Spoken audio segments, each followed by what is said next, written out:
This is a nightmare for somebody who's had surgery. She has open wounds that have never healed and all kinds of different contaminants in that house that are going to impede her healing process. The other concerning thing is that there appears to be a lot of animal fecal matter in the house, and then also obviously in the bathroom. Right. Human fecal matter. Right. And so the concern for things like staph infections is extremely high. Right. I've had MRSA twice. I was in ICU for a week each time post-surgery. It's not uncommon for hoarders to not understand the impact of their hoard. And in Denise's case, that was definitely true. At some point, some hoarders do resign themselves to the fact that this is just the way it's going to be. And then they almost become blind to this chaos that's come to surround them. And so I wanted to have a conversation with her in the space where she had to be surrounded by the things that she'd been living in. So that's where we decided to sit down and have a talk.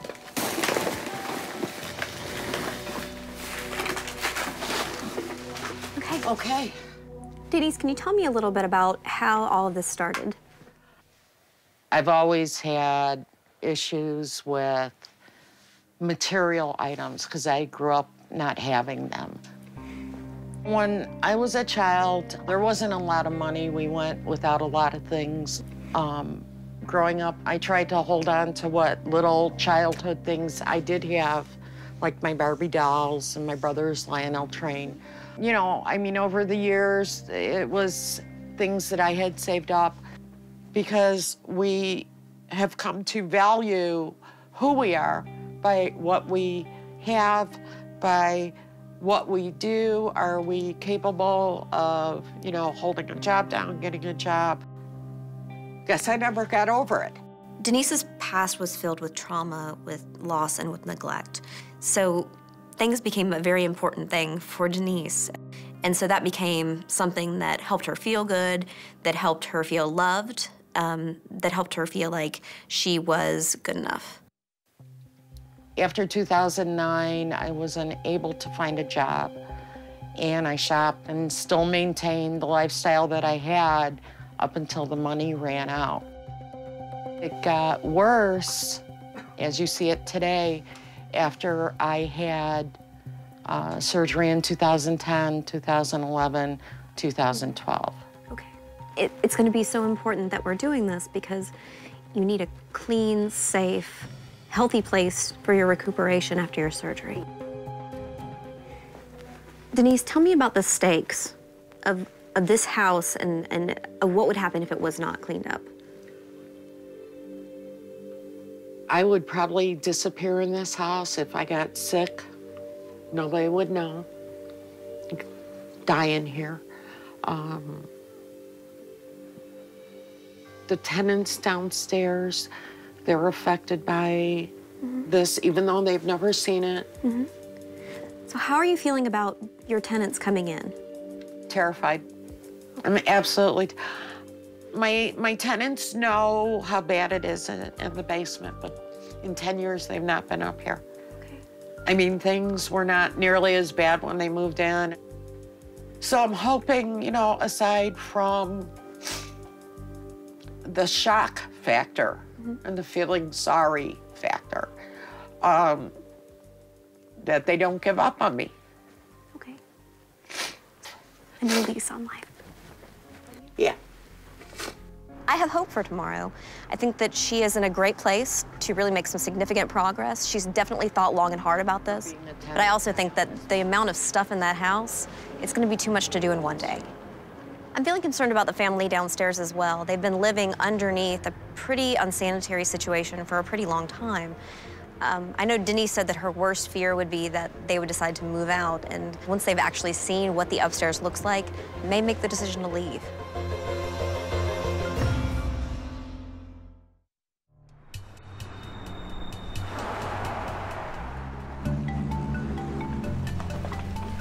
In less than an hour, a crew of haulers will arrive at Denise's home in an effort to clear her apartment of the massive hoard she has accumulated.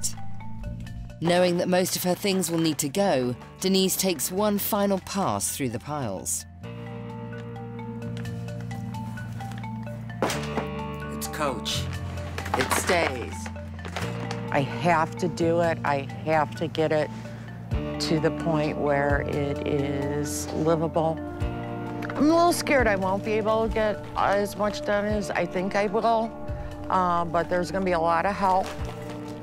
So I'm confident that this will, with help from other people, this will be a successful venture. With the downstairs tenants out for the day, Denise is hoping to remove the bulk of the hoard before they return. Professional organiser Amy Traeger prepares the team of haulers and volunteers for the daunting task of clearing out the mounds of clutter in just a few hours.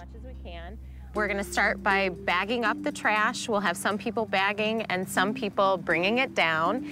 And we're going to just clear out as much space as we can and see how far we can get. I would just like to thank everybody for being here today and to just reiterate that it's really important that everybody remembers what a huge step this is for Denise, how brave she is for doing this, and we need to be respectful and to listen to her this entire day. And let's go ahead and get this done. All right. Woo!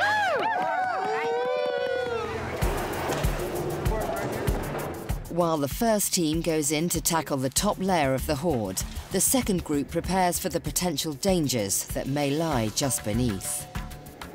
There were a number of complications with this place, especially with the conditions being what they were.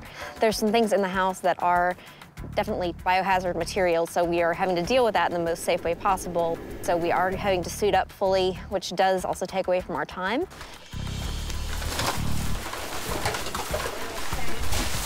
We're finding mouse droppings, we're finding dog and cat feces, we're finding soaking wet blankets and tarps and crazy stuff, yeah.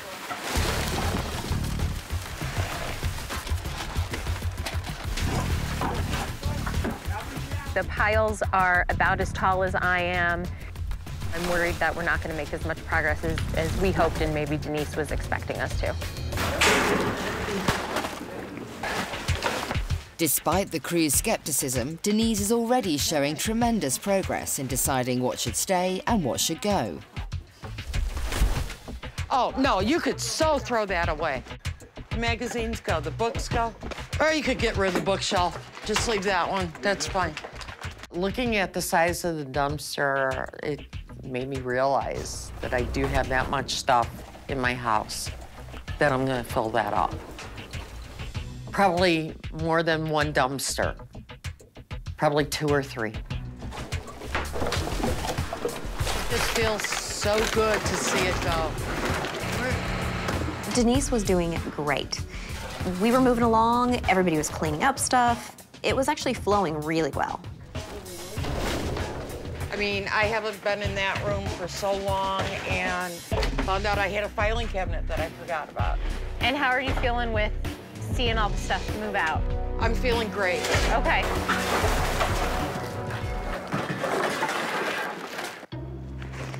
But Denise's elation quickly dissipates when she discovers something extremely important has been inadvertently tossed out. It's not there. Not there? It's got my phone and my wallet in it. Is that it? No. It's like beige and green. So once we realized that her purse was gone and it had been thrown into one of the bags, everything stopped.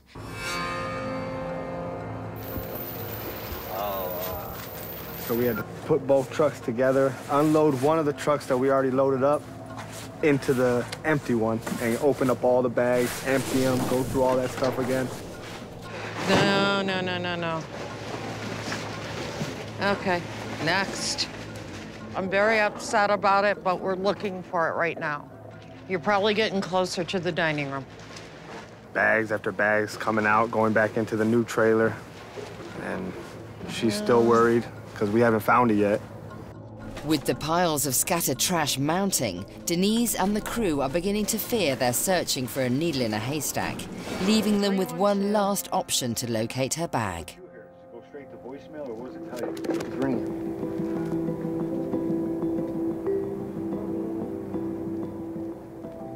I hear it. I hear it. Yeah. Call it again. I hear it. It's right here. Hold on.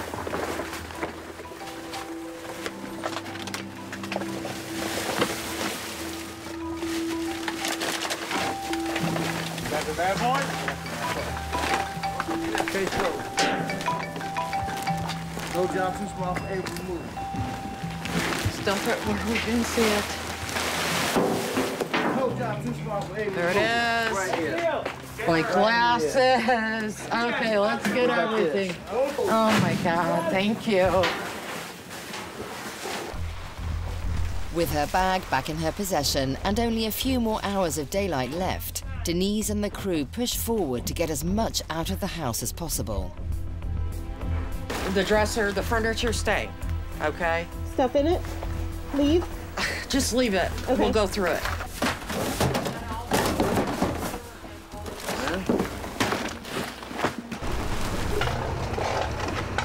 Lady, my neighbor's coming by. But the delay turns out to be a costly one when Lali, the downstairs tenant, arrives earlier than expected. Hold him up. Don't throw that there for a minute. I can't believe all of this is coming out of her apartment. I don't know what it is, and I have to go see what's happening. There's so much.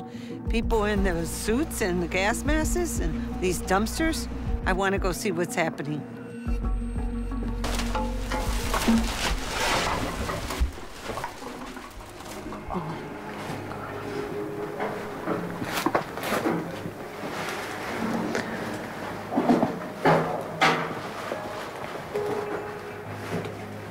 Hi. How you doing? Hanging. It's gonna be okay. Yeah. I nodding my head, just not believing what I was seeing. And knowing that she lived like that, you know, and she was apologizing. But, you know, it's hard. Terrible. I didn't think it was this bad. Really, I didn't. It was extremely hard to even look at Lolly when she walked in. You know, I just feel as if I disappointed her. It's hard. It's hard to know what we lived under. It hurts me now to know why my little one was getting bit like she was, you know, and what we had to live like. I gotta get out of here.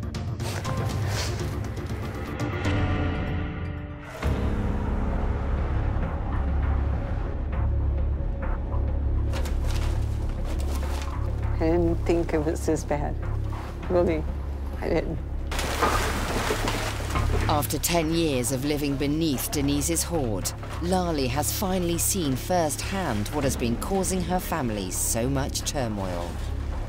I'm hurt that she didn't tell me anything. I realize why I have so many mice and bugs. I do. And it's terrible. I gotta get out of here. Now I'm worried that I'm gonna lose her as, you know, my tenant, my friend. I asked her not to give up on me. She just didn't know how bad it was. Hi. Hi. Hey, would it be okay if I came in and Come in. we could talk a little bit? No, come in. I was really concerned about Lolly. When she came into Denise's place, she was completely overwhelmed. Yes. So what do you think about what you saw upstairs? It's terrible. Yeah. It really is. I didn't think she was so bad. I didn't know I was living under something like that. Okay. When Lolly went to the house, she was really emotional. This is somebody that, you know, she had a long-standing relationship with, and she felt like she'd been lied to. Yes, I'm angry. I'm angry because, I mean, she hid it so well. And I know oftentimes people who care about hoarders, they're just overwhelmed by the fact that they didn't know. Yes. But hoarders are amazingly good at hiding these things, you know. And in meeting Denise and talking with her, you wouldn't know. No, I never suspected it. We're nothing like her. I'm a very clean person, and I like to be clean, but, you know, I just, you know, when you live with somebody like this and don't even know it, I mean, they make you look bad, you know? And if I would have known, I know I would have been out of there way before this. Way before this.